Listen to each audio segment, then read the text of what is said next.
Hi everyone, right, I'm going to start talking about prepping ready for my spring and summer fishing.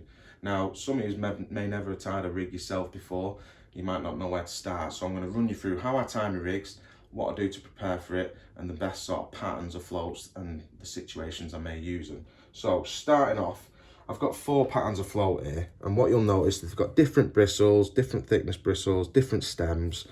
Starting off here, I've got a little dibber float. Now my little dibber is mainly for my F1 fishing. So it's a carbon dibber. And then above that, I've got the bagger, which has got a 2mm bristle, fiberglass stem, really strong pattern. I use that for all my across and edge fishing on snake lakes and open water fishing. And then I've got a bobby on the end and an F1 slim in the middle there. You'll notice very similar pattern, but the thickness of the bristle is different. So this one's more focused for F1 fishing, the F1 slim, and this is more of my carp pattern. So let's have a look how I tie these up. So starting off, some of these may not have one of these rig mates, but they are really handy. I do like these for tying my rigs up. The first thing you want to do is get your line. So I've got 0.17 end gauge just tied on the end there, and I can tension tighten that up. So what I'm going to do, I'm pass the line through the eye, so I've actually got my float ready and to use. And then I'm going to take my silicone. Now the silicone I'm using for this float, because it's a thin stem on it, is actually the silverfish pack. So you've got 0.3, 0.4, 0.5. The one I like to use the most is actually the 0.3, so the thinnest one we get, because we've only got sort of a real thin sort of carbon stem on this. So I've already pre-cut some. So what I'm going to do, thread this onto the line. Glasses should have been put on. That's one. 2. So I only need 2 for this because it's only a short stem. It's only about 1.5 inches long. So I don't really need 3 rubbers. I just need 2 rubbers. So what I like to do here now is, before I put this on, a good little tip, I have a little bit of sandpaper, and I always just take any edges off. 1, it helps get the silicone on, and 2, if there's any sort of sharp bits, it won't rip your silicone. So having my line under tension now, give it a little lick. Again, just lubricate it to help it, and just once that first bit's on, just make sure you don't push it on too hard because you don't want to rip your silicone here. So there's number 1, and then straighten up my line so it's all coming nice and straight, so it's not twisted around the stem. And then again, just ease it on. This is where you're going to rip your silicone if you're going to do it. So once it's on now, I can just work it, and what I'll do is just leave like 1 mil or 2 overhanging like that. So that's in position now. My float's on the line. I can slide that out of the way, and then what I'll do is take the end bit, and at this point now I've just formed a loop, and what I'm going to do is just pinch the line and just twist it, and then it's just a simple overhand knot once, and then I get the line again, pass it back through, so I've got a double overhand loop there. I'll be left with that sort of figuration. Now, a lot of people do use an actual loop tire, and it does tie an actual better knot, ties a proper figure 8. With this, what I do is I put it on the big loop, and I just pull it back over the opposite way. So I don't go down like that. I put it on, just pull it back over, and it just twists it. And then when I pull it off, it's sort of like a figure of 8. And what this does, it measures my loop size. So say this is 5 or 6 mil, not 100% sure. And I'm going to lick it and just pull it tight again. And this is not as strong as a figure of 8, so if you do use a loop tire, it is actually better. But I've used this all my life, so I never change it. Trim that 1 or 2 mil from the end, so we've got a nice little loop there. And what I like about this is it actually gives you a nice straight knot. So the next thing to do now, put this on my little pin here.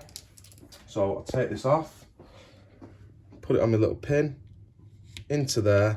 Now my line's a little bit slack, so I'm just going to tension this so it's nice and tight, and now we're ready to shot it. So shotting wise, this float takes 4 number 10s. So it's a 4 number 10 prototype float. Doesn't say it on there because that's just the date that it was made, but I know it takes 4 number 10s. So in here I've got some little number 10 cubes, so there's some 9s there, 10 cubes. The reason I'm using cubes for this is because I don't plan on moving my shot. I'm going to put it on, and it's just going to be a little solid bulk. So we'll take a little shot out onto the line. Now the beauty of cubes is they don't actually damage your line. So what I can do with this, pinch it in position with pliers, and I can actually slide this down. They don't ping off your line as easily, and they don't damage your line. So you don't have to go right to this little knot where it's a little bit awkward. And I'm going to put 4 of these on here now. That'll be that shotted. So again, just put one there.